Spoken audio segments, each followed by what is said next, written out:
Šta se to zna danas, ali nek se zna da je to jedno takmičenje koje se vodi za šampionat Bosne i Hercegovine i koji samim tim dokazuje da ovaj sport itekako ima budućnost.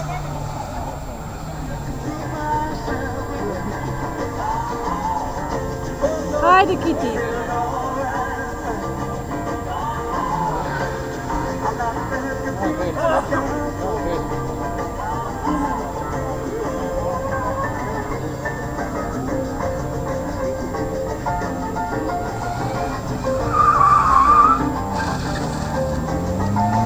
Aj, sad podaj ga.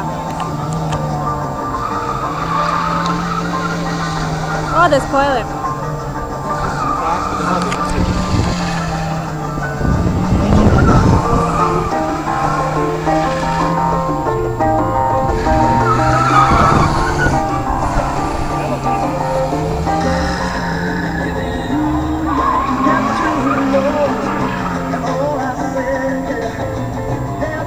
Time